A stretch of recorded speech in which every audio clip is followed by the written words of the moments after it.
കൂട്ടുകാർക്ക് നല്ലൊരു രാത്രി ആശംസിച്ചോണ്ട് മാമ്പഴത്തിന്റെ പുതിയ വീഡിയോയിലേക്ക് സ്വാഗതം. നമുക്ക് നേരെ ഗീതുവിന്റെ ഗോവിന്ദന്റെ നാളത്തെ നല്ലൊരു പ്രമോ വിശേഷം കണ്ടാലോ. അങ്ങനെ നാളത്തെ പ്രമോ വിശേഷം നമ്മൾ കാണുന്ന ഗീതവും ഗോവിന്ദും കൂടെ ഒന്നാവാനായിട്ട് ഗീതുവിന്റെ വീട്ടിലേക്ക് പോവാണ്. കാരണം അവർ നോക്കി വേറെ ഒരു മാർഗമില്ല. റിസോർട്ടിൽ ചെന്ന് കഴിഞ്ഞപ്പോഴാണെങ്കിലോ രാധികാമ്മയാണെങ്കിൽ അവിടെയും വിലക്ക് ഏർപ്പെടുത്തിയിട്ടുണ്ടായിരുന്നു. അതുകൊണ്ട് അവിടുന്ന് അവർക്ക് തിരികെ പോരേണ്ടതായിട്ട് വന്നു. പിന്നീട് ആലോചിച്ച് കഴിഞ്ഞപ്പോൾ ഗീതുവിന്റെ മനസ്സിലേക്ക് തോന്നിയ ഒരു ഐഡിയ ആണ് തന്റെ വീട്. അവിടെയാണെങ്കിൽ ഈ സമയം അച്ഛൻ കാണത്തില്ല. അത് മാത്രമല്ല അമ്മ ഹോസ്പിറ്റലായതുകൊണ്ട് അച്ഛൻ അവിടെയായിരിക്കും. വിനോദ് ജോലിക്കും പോയി കാണും. പ്രിയ പിന്നെ അറക്കൽ വീട്ടിലാണല്ലോ, അതുകൊണ്ട് ആരുടെ ശല്യം ഉണ്ടാകത്തില്ല. അങ്ങനെ രണ്ടുപേരും അങ്ങോട്ട് ചെന്ന് കയറുവാണ്. ഗീതുവിന് അറിയായിരുന്നു കീയൊക്കെ എവിടെ ഇരിക്കണേന്ന്. ചവിട്ടിക്കടിയിലാണ് പണ്ട് മുതലേ കീയൊക്കെ വെക്കുന്നത്.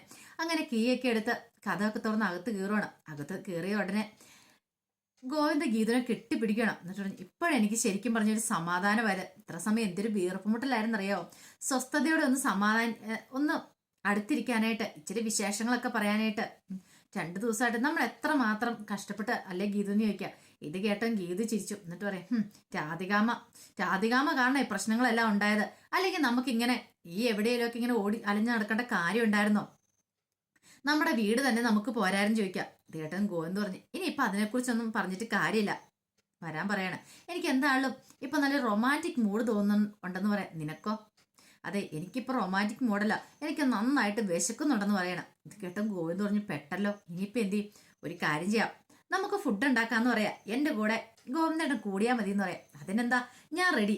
നമ്മൾ രണ്ടും ഒരുമിച്ചിന്ന് കുക്ക് ചെയ്യുന്നു, ആഘോഷമായിട്ട് അങ്ങോട്ട് കഴിക്കണം എന്ന് പറയാം. എങ്ങനെയുണ്ട്?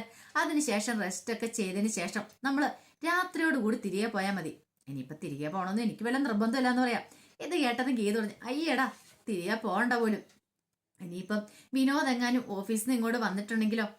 അത് ശരിയാണല്ലോ, എന്നാൽ നമുക്ക് വൈകുന്നേരം തിരിച്ചു പോലെ. അതുവരെ നമുക്ക് സമയമുണ്ടല്ലോ. ഇവിടെ ആരും സ്വപ്നത്തിൽ പോലും വിചാരിക്കില്ല. രാധികാമ്മയ്ക്ക് ഒരു സംശയം തോന്നത്തില്ല. കാരണം ശത്രുവിന്റെ വീട്ടിൽ വന്ന് കയറുമെന്ന് സ്വപ്നത്തിൽ പോലും വിചാരിക്കുന്ന കാര്യമാണ്. അതുകൊണ്ട് ആ കാര്യത്തിൽ പേടിക്കണ്ടെന്ന് പറയണം. അങ്ങനെ അവർ രണ്ടുപേരും കൂടെ അടുക്കളയിൽ പാചകം ചെയ്യുവാണ്. ഗീതു ദോശയ്ക്കുള്ള മാവൊക്കെ എടുത്ത് വെച്ച് ദോശ ഉണ്ടാക്കുകയാണ്. ഗോവിന്ദാണെങ്കിൽ ചിക്കൻ കറി ഉണ്ടാക്കാനായിട്ട്. അങ്ങനെ രണ്ടുപേരും കൂടി പറ്റുന്ന രീതിയിലൊക്കെ ഫുഡൊക്കെ ഉണ്ടാക്കുകയാണ്. ഈ സമയത്ത് ഗീതവും ഗോവിന്ദും അവരുടെ പഴയകാല വിശേഷങ്ങളും കാര്യങ്ങളും എല്ലാം പറയുന്നുണ്ടായിരുന്നു. ഇത്രയും കാലം അടുത്തുണ്ടായിട്ടുണ്ടെങ്കിലും പ്രണയം ഒന്ന് തുറന്നു പറയാൻ പോലും പറ്റിയില്ല. പക്ഷേങ്കിൽ പ്രണയം തുറന്നു പറഞ്ഞു കഴിഞ്ഞപ്പോഴോ അവർക്ക് ഒന്നാകാനുള്ളൊരു അവസരവും കിട്ടിയില്ല. അങ്ങനെ ഒന്നാകാൻ വേണ്ടിയിട്ടാണ് അവരിത്ര പാടുപെട്ട് ഇങ്ങോട്ട് വന്നത് തന്നെ. ഈ സമയത്ത് രാധികാമ്മ ഭദ്രനും കൂടെ സംസാരിക്കുമായിരുന്നു. വരുണിന് വല്ലാത്ത ടെൻഷനുണ്ട്. എന്തായിരിക്കും ഇവർ സംസാരിക്കുന്നത്? ഒരു പക്ഷേങ്കില് അമ്മയുടെ ഉള്ളില് താൻ അറിയാത്ത എന്തൊക്കെയോ രഹസ്യങ്ങളുണ്ട്. അതാണ് ഭദ്രനുമായിട്ട് കൈമാറിക്കൊണ്ടിരിക്കുന്നത്. ഈ സമയം ഭദ്രനോട് രാധികാമ്മ പറഞ്ഞു, ഒരു കാര്യം ഞാൻ പറഞ്ഞേക്കാം. എനിക്കറിയാം നിങ്ങളും അനാർക്കിലെ കാണാൻ പോകേണ്ടവരും. കാരണം അല്ലെങ്കിൽ നിങ്ങളുടെ കാര്യത്തിലൊരു തീരുമാനമാവെന്ന് പറയാം.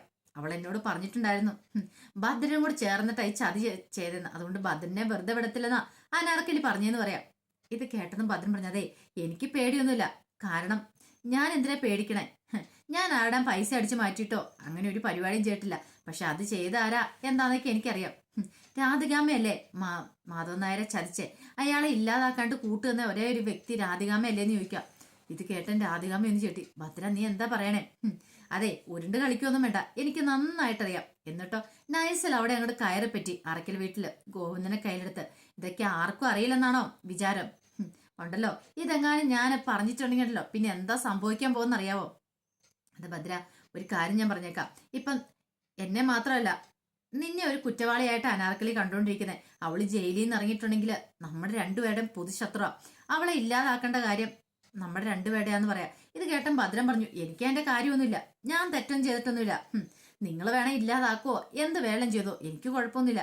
എന്റെ അടുത്ത് വന്ന് ചോദിച്ചിട്ടുണ്ടെങ്കിൽ ഞാൻ പറയും എല്ലാത്തിനും ഞാൻ രാധികാമ്മയാ. രാധികാമ്മയുടെ കയ്യിലാ പൈസയൊക്കെ ഉള്ളേ. മാധവനാരെ ചതിച്ച് ഇല്ലാതാക്കിയതെല്ലാം രാധികാമ്മയുള്ള സത്യം ഞാൻ അങ്ങോട്ട് വിളിച്ചു പറയും. പിന്നെ എനിക്കെന്താ കുഴപ്പമിരിക്കുന്നത്? എനിക്കൊന്നും നഷ്ടപ്പെടാനില്ലെന്ന് പറയാം. ഇത് കേട്ടതിന് രാധിക പറഞ്ഞു, ഭദ്ര നീ? അതെ, ഭദ്രൻ തന്നെയാ. ഈ സമയം രാധിക പറഞ്ഞു, ഒരു കാര്യം ചെയ്യാം, എന്താണല്ലോ ഇതുവായി ഇത്രയായി. അവൾ അനാർക്കലി ജയിലിൽ നിന്ന് ഇറങ്ങി കഴിയുമ്പം അവള് പിന്നെ പുറലോകം കാണില്ലെന്ന് പറയണം. ഇത് കേട്ടൻ ഭദ്രൻ ചോദിച്ചു, അല്ല എന്താ പ്ലാന്? അവര് പുറത്തിറങ്ങി കഴിയുമ്പോൾ തന്നെ അവള് തീരണമെന്ന് പറയാ. പെട്ടെന്ന് ഭദ്രൻ പറഞ്ഞു, എന്താ പറഞ്ഞേ? അവളെ തീർക്കണമെന്ന് 5 കോടി രൂപ ഞാൻ ഓഫർ ചെയ്യാം. കാരണം അവളുടെ കാര്യത്തിൽ ഒരു തീരുമാനമാക്കുകയാണെങ്കിൽ ഭദ്രൻ ഞാൻ 5 കോടി രൂപ തരാന്ന് പറയാം. ഇത് കേട്ടോ ഭദ്രൻ ഒന്ന് ആലോചിച്ചു. അത് ശരിയാണ്, നല്ല കാര്യമാണ്. 5 കോടി രൂപ കിട്ടുമെങ്കിൽ നല്ല കാര്യമല്ലേ. ആരെയല്ലേ ഏർപ്പാടാക്കി കുറച്ച് പൈസ കൊടുക്കണം, അവരെ കാര്യം നൈസായിട്ട് അങ്ങോട്ട് ചെയ്തോളും. പിന്നെ എന്താ കുഴപ്പമിരിക്കുന്നത്. ഈ സമയം രാധികാമ്മ ചോദിച്ചു, എങ്ങനെയാ ഞാൻ പറഞ്ഞ കാര്യം ഡീലാണോന്ന് ചോദിക്കുക. ഇത് കേട്ടതും ഭദ്രൻ പറഞ്ഞു, ഞാൻ ഒന്ന് ആലോചിച്ചിട്ട് പറയാന്ന് പറയാം. രാധിക പറഞ്ഞു, അധികം ആലോചിക്കാനുള്ള സമയമൊന്നും ഇല്ലാന്ന് പറയണം. ശരി, 5 കോടിന്ന് നിങ്ങൾ പറഞ്ഞു, പക്ഷേ എങ്കിൽ ആ 5 കോടിയായിട്ട് എനിക്ക് പൊരുത്തപ്പെട്ട് മുന്നോട്ട് പോകാൻ പറ്റില്ലെന്ന് പറയണം. പിന്നെയോ 10 കോടിക്കാണ് ഡീൽ ഉറപ്പിക്കാന്ന് പറയാം. ദേട്ടൻ രാധിക പറഞ്ഞു, അത് പറ്റില്ല, 5 കോടിയാണ് ഓക്കെ, 10 കോടിക്കൊന്നും പറ്റില്ല എന്ന് പറയാം. അവസാനം ഭദ്രൻ പറഞ്ഞു, ഞാൻ ആലോചിക്കട്ടെ, ആലോചിച്ചിട്ട് പറയാന്ന് പറയണം. അങ്ങനെ ഭദ്രൻ അങ്ങോട്ട് പോവാ. ഈ സമയത്ത് രാധികാമ്മ മനസ്സിൽ പറഞ്ഞു, ഇയാൾ അതിനേക്കാളും വലിയ ചതിയനാ. ഇയാൾ ഒരിക്കലും കണ്ണടച്ച് വിശ്വസിച്ചുകൂടാ. കാരണം കൂടത്ത് എന്നിട്ട് മിക്കവാറും ഇയാളായിരിക്കും ആദ്യം ഒറ്റാനായിട്ട് പോകുന്നത്. ഭദ്രനല്ലേ. ഭദ്രന്റെ ചതിയെക്കുറിച്ച് പിന്നെ തനിക്കറിയാവുന്ന പോലെ ആർക്കും അറിയത്തില്ലോ എന്ന് പറഞ്ഞിട്ട് രാധികാമ്മ നിന്ന് കാറിലേക്ക് കയറുവാണ്. ഈ സമയം വരുൺ ചോദിച്ചു, എന്താ അമ്മേ അയാളുമായിട്ട് എന്താ അമ്മയ്ക്ക് ഒരു കൂടിക്കാഴ്ചയെന്ന് ചോദിക്കേ. ഒന്നുമില്ല, ചില പഴയ കാര്യങ്ങളൊക്കെ എന്തോ എനിക്കറിയാം, എന്തോ നിങ്ങൾ തമ്മിൽ ഡീലിങ്സ് ഉണ്ടെന്ന് എനിക്ക് മനസ്സിലായി. അല്ലെങ്കിൽ അമ്മ അയാളോട് ഒന്ന് സംസാരിക്കേണ്ട കാര്യമില്ലോ. എന്താമ്മേ ഞാൻ അറിയാൻ പാടാത്ത വല്ല കാര്യമാണെന്ന് ചോദിക്കുക. പെട്ടെന്ന് രാധിക പറഞ്ഞു, നീ അതൊന്നും അറിയണ്ട, നീ അറിയേണ്ട കാര്യങ്ങളൊക്കെ ഞാൻ നിന്നോട് പറഞ്ഞോളാം, പറഞ്ഞു കേട്ടല്ലോ എന്ന് പറയാം. പിന്നീട് കൂടുതലായിട്ടൊന്നും വരുൺ ചോദിക്കാൻ പോയില്ല. പക്ഷെ വരുണിന്റെ മനസ്സിൽ ചില സംശയങ്ങളൊക്കെ ഉണ്ടാകുന്നുണ്ടായിരുന്നു. ഈ സമയം ഭദ്രൻ പറഞ്ഞു, രാധിക നീ എത്ര വരെ ഓടുമെന്ന് നീ ഓടിക്കോ, നിനക്കിട്ടുള്ള പണി ഞാൻ വേറെ തരും. നീ പൈസ വെച്ച് എന്നെ അങ്ങോട്ട് വീഴിക്കാൻ നോക്കിയില്ലേ, പൈസ ഞാൻ വാങ്ങിക്കുകയും ചെയ്യും, നിനക്കിട്ട് പിന്നെ ഞാൻ നെട്ടിന്റെ പണിയും തരും. ഈ ഭദ്രൻ ആരാ നിനക്ക് അറിയത്തില്ല, നിനക്ക് ഞാൻ കാണിച്ചു തരാന്ന് പറഞ്ഞിട്ട് ഭദ്രൻ അങ്ങോട്ട് പോവാണ്. ഈ സമയം രഞ്ജു രേഖയുടെ അടുത്തേക്ക് എല്ലുവാണ്. രേഖയുടെ അടുത്ത് എന്നിട്ട് ചോദിച്ചു, അല്ല ഗീതുവൊക്കെ പോയിട്ട് വല്ല വിവരം ഉണ്ടോന്ന് ചോദിക്കുക. ഇത് കേട്ടതും രേഖ പറഞ്ഞില്ല, വിളിച്ചിട്ടില്ല എന്ന് പറയാം. ഒരു കാര്യം ചെയ്യാം, ഞാനൊന്ന് വിളിച്ചു നോക്കട്ടെ എന്ന് പറയാൻ. വേണ്ട, അവരൊരു പക്ഷേങ്കിൽ ഹോസ്പിറ്റലിൽ പോയിട്ട് എങ്ങോട്ടെങ്കിലും പോയി കാണും, അവർക്ക് സ്വസ്ഥതയോടുകൂടി ഇച്ചിരി സംസാരിക്കാൻ ഒരു അവസരം കിട്ടുന്നതല്ലേ, അതുകൊണ്ട് അവർ ആ സമയം വിനിയോഗിക്കട്ടെ എന്ന് പറയാം. രഞ്ജു പറഞ്ഞ അത് ശരിയാണ്, പക്ഷെ കഷ്ടമുണ്ട് പാവങ്ങള്, മിഥുനങ്ങൾക്ക് അങ്ങനെ ഒന്നിക്കാനുള്ള അവസരം കിട്ടിയില്ലോ എന്ന് പറയാം. ഈ സമയം രേഖ പറഞ്ഞു, അവരല്ലേ, അവർ മിക്കവാറും എവിടെയെങ്കിലും വല്ല റിസോർട്ടിലോ എവിടെയെങ്കിലൊക്കെ പോയി കാണുമായിരിക്കും, നമ്മൾ ഉദ്ദേശിച്ച പോലെ ഒന്നല്ല ആൾക്കാരെന്ന് പറയണം. ഇത് കേട്ടൻ രഞ്ജു പറഞ്ഞു, അത് ശരിയാ, രാധികാമ്മയുടെ കണ്ണ് വെട്ടിച്ച് അവർക്ക് ഒന്നാവണമെങ്കിൽ ഇനിയിപ്പൊ അത് മാത്രമേ ഉള്ളൊരു വഴിയുള്ളെന്ന് പറയണം. അപ്പോഴാണ് പ്രിയ അങ്ങോട്ട് വരുന്നത്. പ്രിയ വന്നിട്ട് ചോദിച്ചു, അല്ല രേഖിച്ച് ആരുടെ കാര്യമാണ് പറയണേന്ന് ചോദിക്കുകയാണ്. ഇല്ല, ഞാന് ഗീത് വരാത്തതിനെ കുറിച്ച് സംസാരിച്ചാന്ന് പറയാം. അല്ല ഗീത് ചേച്ചി ഹോസ്പിറ്റലിൽ പോയേക്കുമല്ലേ, ഹോസ്പിറ്റലിൽ പോയിട്ട് വരാനായിട്ട് സമയം എടുക്കും, ചിലപ്പോൾ അമ്മയുടെ അടുത്ത് കുറേ സമയം ഇരുന്ന് വർത്താനം പറയുന്നുണ്ടായിരിക്കും, അതായിരിക്കും താമസിച്ചെന്ന് പറയാം. ഇത് കേട്ടതും രഞ്ജു പറഞ്ഞു, ശരിയാ അങ്ങനെ തന്നെ ആയിരിക്കും എന്ന് പറയണം. ഈ സമയം ഗീതും ഗോവിന്ദും കൂടെ ഫുഡൊക്കെ ഉണ്ടാക്കി കഴിക്കാനായിട്ടിരിക്കുകയാണ്. അങ്ങനെ കഴിക്കാതിരുന്ന് കഴിഞ്ഞപ്പോഴത്തേനും ഗോവിന്ദ് എന്ത് ചെയ്യുവാണ്, കുറച്ചെടുത്ത് ഗീതന്റെ വായിലേക്ക് വെച്ച് കൊടുക്കുന്നുണ്ട്. ഗീത തിരിച്ചും വായിലേക്ക് വെച്ച് കൊടുക്കുകയാണ്. ഗോവിന്ദ് പറഞ്ഞു, ഇത്രയും നാളുകൾക്കിടയ്ക്ക് ഇത്ര രുചികരമായിട്ട് ഫുഡ് കഴിച്ചിട്ടുണ്ടെന്ന് എനിക്ക് തോന്നുന്നില്ല, ആദ്യമായിട്ടാ ഇത്ര ടേസ്റ്റോടെ, ഒരു പക്ഷേങ്കിൽ നമ്മൾ രണ്ടുപേരും ഒരുമിച്ച് സ്നേഹത്തോടു കൂടി ഉണ്ടാക്കിയതുകൊണ്ടായിരിക്കുമല്ലേ എന്ന് ചോദിക്കാം. ഗീത പറഞ്ഞു, എനിക്ക് മനസ്സിലാവുന്നുണ്ടെന്ന് പറയണം. അങ്ങനെ ഫുഡൊക്കെ കഴിച്ചിട്ട് അവരെഴുന്നേറ്റ് ഇപ്പം ഗീത പറഞ്ഞു, എന്നാ നമുക്ക് പതുക്കെ പോയാലേന്ന് ചോദിക്കാം. ഇത് കേട്ടതും ഗോവിന്ദ് പറഞ്ഞു, പോവാനോ, എങ്ങോട്ട്, ആഹാ അതിനു വേണ്ടിയിട്ടാണോ നമ്മൾ ഇത്ര റിസ്ക് എടുത്ത് ഇങ്ങോട്ട് വന്നേന്ന് ചോദിക്കാം.